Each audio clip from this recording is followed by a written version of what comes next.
Do you know the steps that you should take before you even announce to your spouse that you want a divorce? If you're not sure, stick around, watch this video.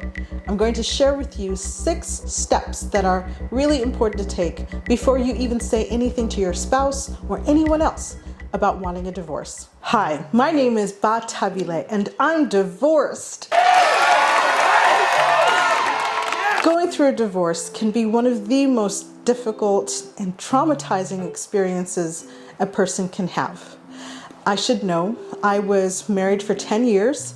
I've been divorced and single for the past 17 years and loving it. I'm a divorce coach and I help my clients to be able to design a life of abundance and joy after divorce.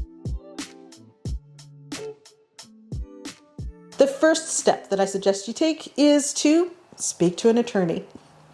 As a matter of fact, what I suggest you do is to do some research, find a few attorneys who look interesting to you, look at their websites, look at their reviews, and decide on a couple, maybe 2 or 3, to interview and to have a consultation with. There are 2 main advantages to talking to an attorney or maybe a few attorneys before you say to your spouse that you want a divorce. The first, of course, is the opportunity to interview attorneys. Having a good rapport, a good relationship with your divorce attorney can make all the difference in how you experience your divorce process. So you want to make sure that the person you hire is actually a good match for you, and having a chance to interview them before you make a decision about hiring anyone is important. And doing this before you say anything to your spouse is important, because once you tell your spouse that you want a divorce, things can start to move really quickly. Hiring an attorney is something that you don't want to have to do under pressure. The next advantage to talking with an attorney before you say anything to your spouse is that the attorney can let you know all of the things that you need to do, the decisions that you need to make before you file for divorce. For example, it can be really important for you to understand, when are you actually separated? The rules about that can vary from jurisdiction to jurisdiction. Matrimonial law is decided by each state. And so one state has one set of rules and a different state will have a different set of rules about what you need to do in order to show that you're actually separated. In some states, it's just enough for one person or the other person to move out and stay away for a particular period of time. Other states require you to have an actual separation agreement, a formal separation agreement, in order for them to say, oh, this is the date when you were separated.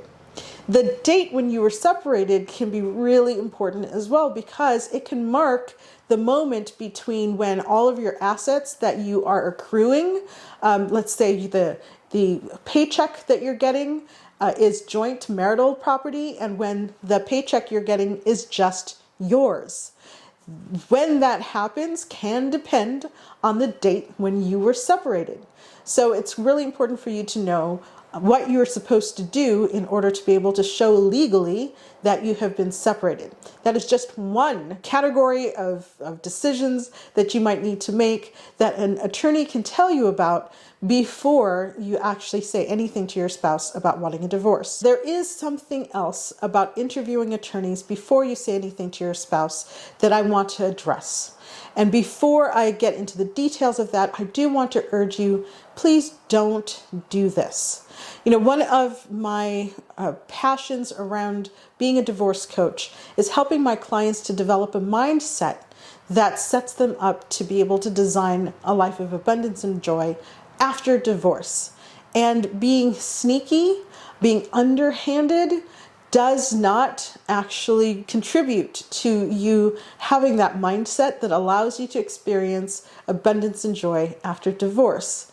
So what I'm going to share here, I urge you, please don't do this. Stay in your integrity and do the right thing. There is a strategy that some people use, and it can be especially effective if you live in a smaller town, and that is for them to find all of the good divorce attorneys in town and have a consultation with each one of them.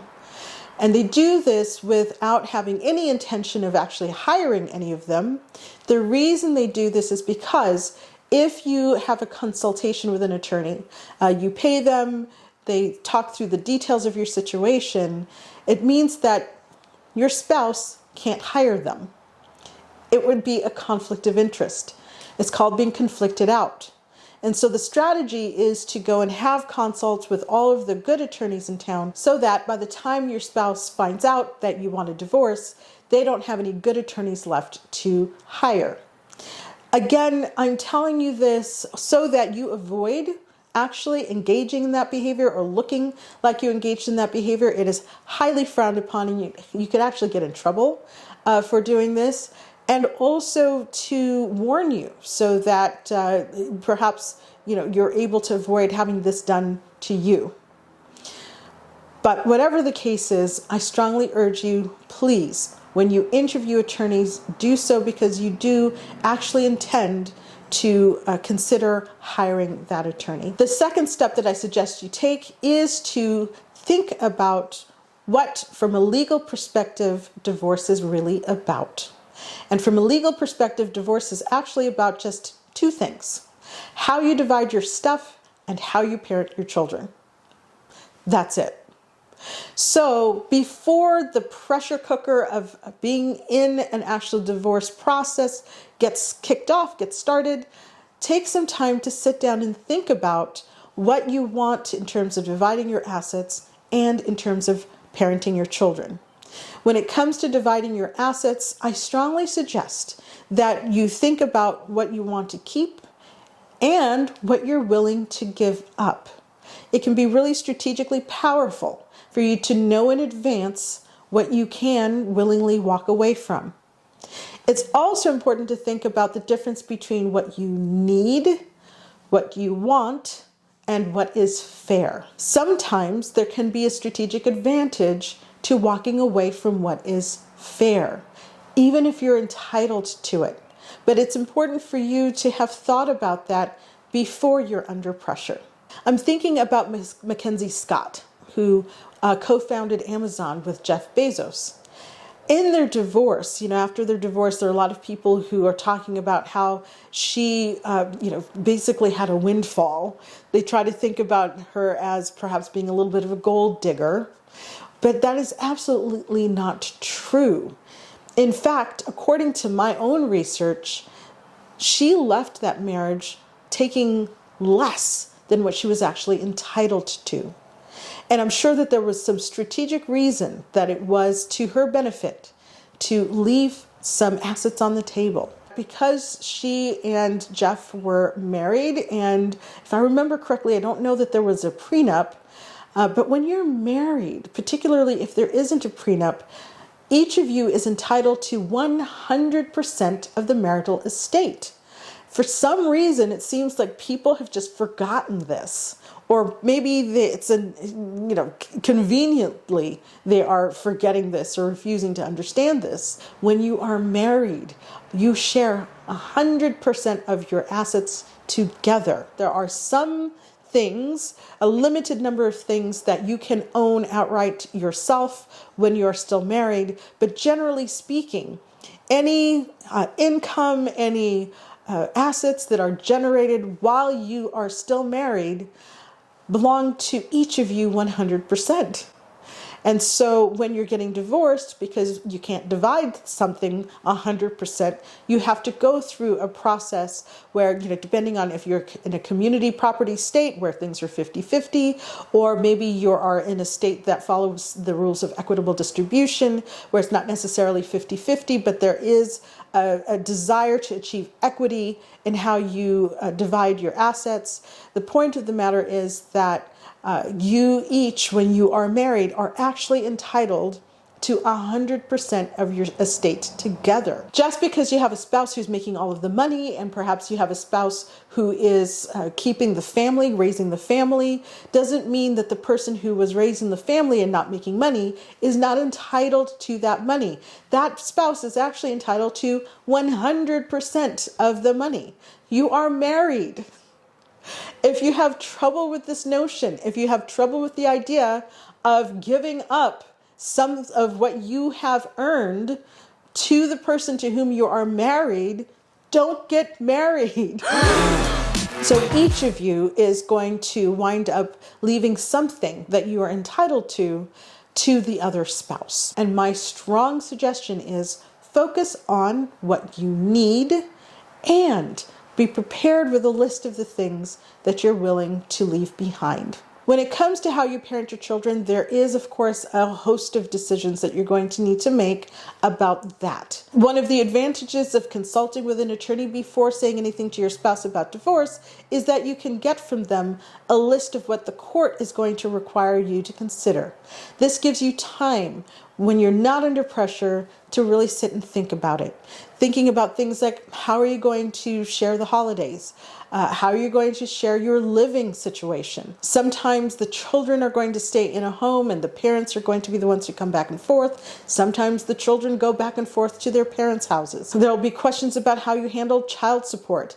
And are you going to perhaps have a joint account so that everything is above board and transparent about how the money is being spent? There are lots of different decisions to make and lots of different options for how to make those decisions. And so it can be really important to have a chance to sit down and go through all of that before you are in the pressure cooker of the divorce process. The third step that I suggest you take is to create a post-divorce budget. Start thinking about that now. Think about all of the things that are going to change for you financially so that you can anticipate them. For example, are you going to need to rent an apartment? Well, now is the time for you to look at the market around you and to look at the conditions. Are you going to need first and last month's rent? Are you going to need a security deposit? Are you going to need furniture to furnish an apartment? What are your expenses going to look like once you go through a divorce? I'm working on putting together checklists and other resources that can help you to go through the process of thinking through these decisions. Please look out for those. And if there are specific questions that you have that you would want to have answered or resources that you'd want to have available that I can help provide for you, please go ahead and put that in the comments. I would be thrilled to help you with this pre-divorce process. The fourth step that I suggest you take is to consider mediation. I'm going to admit right off the bat that I am biased. I am trained as a divorce mediator, and so of course I have a bias toward mediation. Mediation isn't for everyone, but I do suggest that you think about it. So when you are looking for attorneys, you might notice that some of them will state that they are collaborative law attorneys. These are people who will work with other attorneys to use a collaborative approach toward making the decisions about how you divide your estate and how you parent your children. They're not mediators. There are lawyers who also practice divorce mediation.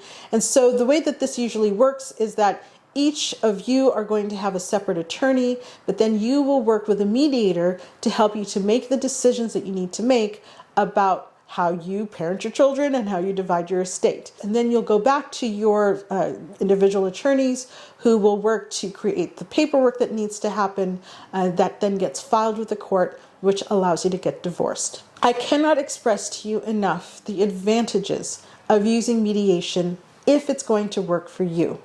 I acknowledge it doesn't work for everybody, but for the people that it does work for, it can shave months, if not years, off of your divorce process. And then, of course, it'll allow you to save a lot of money that you can then use for yourself, for your children. You save it and you have access to it rather than paying for, let's say, your attorney's next cruise. So if mediation can work for you, I strongly suggest that you consider it, do some research, find mediators, find collaborative law attorneys, and let that process work for you. The fifth step that I suggest you take might seem a little bit quaint, but I still see advantage in doing it, and that is to get a post office box. It's true that today, when it comes to filing documents, legal documents, and serving process on people, that means that if you've probably seen it on TV or in the movies, where somebody walks up to another person and says, "Hey, are you so-and-so?" And they say yes. And the first person reaches into a bag and pulls out an envelope and says, "You've been served." That's called the service of process. This used to happen a lot in the way that I described it to you, or it happened in the mail. Now, a lot of process is being served by email. And so getting a post office box might not be as important now as it might have been in the past. But in this situation where having privacy is important to you, having a place where you can receive letters and packages where your spouse is not going to see them, or your soon-to-be ex actually is going to see them, this too can be an important step for you to take so that you can have peace of mind and some privacy and autonomy as you're going through the divorce process. Getting a post office box can help achieve that for you. The final step that I will share with you is that you develop habits and practices and rituals that will enrich your life. As I said in the beginning of this video, going through a divorce can be one of the most difficult, heart-rending, and even traumatizing experiences of your life. So it is really important that before you are in that process, you have prepared yourself to be able to take care of you on the inside, to take care of your heart, your soul, your spirit, and also your health. Having good practices around diet are important. Having good practices around spirituality, if that is something that is important to you, is important. Having a good community that you can spend time with. It's not necessarily that you're going to be going to them for advice or talking with anybody in that circle about your divorce, but that you have opportunities to step away from all that's going on and experience joy and laughter. Maybe it's you enjoy music, maybe you enjoy going to a park or a lake, or there's something else or some other place where you receive energy and you receive joy that you can go to from time to time when you need to. For myself, what I did was I hired a really handsome guitar teacher. Before I got divorced, I didn't play the guitar, and I decided to make that a gift to myself, was to learn how to play the guitar. And I met my teacher, who happens to be really hot, and I learned how to play the guitar. And so I had this outlet that allowed me for a period of time to take my mind off what was happening in terms of the divorce, to have a focus practice, right? So learning how to play an instrument requires a certain kind of focus and allows the part of my brain that was involved in the divorce to rest. And then music is something that is really important to me. And so I got to do something that I really enjoyed, that was really enriching, and in the presence of someone who is also really enriching. We are friends. It was always very platonic. He was a very important person for me from a spiritual perspective, actually, it turns out. But it was really helpful for me to have something to look forward to each week. I had my guitar lessons, for me to have a practice that allowed me to have something to do other than worry about the divorce. And I now do play the guitar, and I sing, and I love to do that. So I gave myself the gift of a new skill, a new hobby, and a whole new set of friends. Because through him, I met other musicians. I was able to go out to their gigs and to become part of a new community that provided me with tremendous support, even if it wasn't direct support. They didn't know. A lot of them didn't know about my going through my divorce. My teacher did know, but a lot of them didn't know that I was going through this divorce. But they were there for me just as a friend in general. And that turned out to be really important.